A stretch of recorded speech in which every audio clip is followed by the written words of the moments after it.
जय महाकाल. जय महाकाल. मी गोविंद टोकलवाड नरसीकर.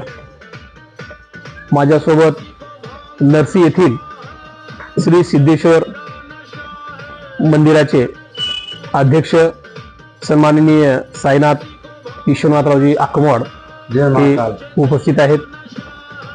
तसेच या ठिकाणी नरसी येथील भाविक वडगावे उपस्थित आहेत.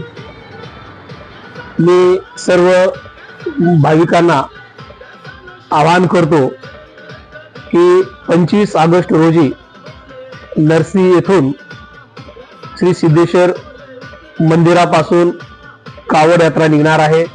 या कावड यात्रेस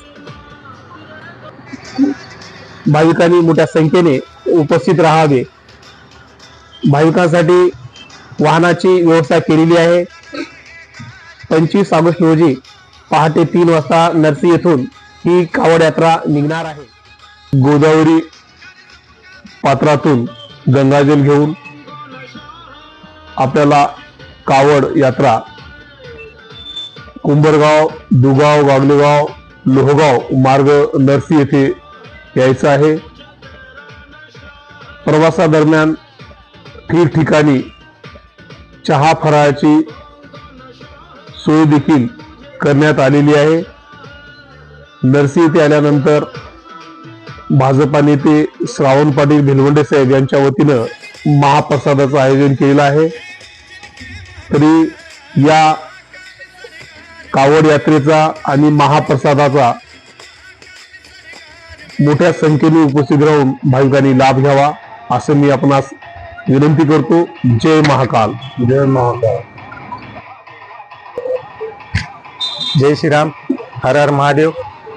सर्व कावड यात्रा भक्तांना विनंती आहे की आपला हा 4था वर्ष आहे आणि सिद्धेश्वर मंदिर ते राहेर गोदावरी नदीतून आपण जल आणत आहे. तरी खूप संख्येनं पब्लिक राहत आहे.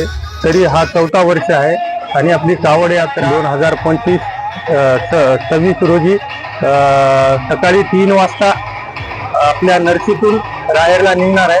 तरी सगळ्यांनी हजर राहायची कृपा करावी हे नम्र विनंती. जय श्रीराम. हर हर महादेव. मी कैलास नरबा तेलंग टेंभुर्णीकर, पत्रकार नरसी फाटा.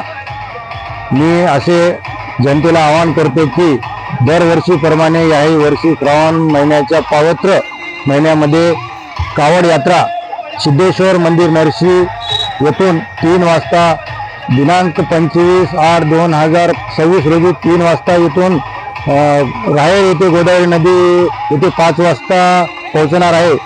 राहेर येथून पवित्र जल घेऊन राहेर ते सिद्धेश्वर मंदिर नरसी या ठिकाणी भव्य कावड यात्रा निघणार आहे. तरी सर्व भाविक भक्तांनी या कावड यात्रेमध्ये सहभागी व्हावे. पूर्ण मराठवाड्यामध्ये एक कळमनुरीची कावड यात्रा सोडलं तर नरसीची कावड यात्रा मराठवाड्यामध्ये 2ऱ्या क्रमांकाची कावड यात्रा आहे. तरी सर्व भाविक भक्तांनी या कावड यात्रेमध्ये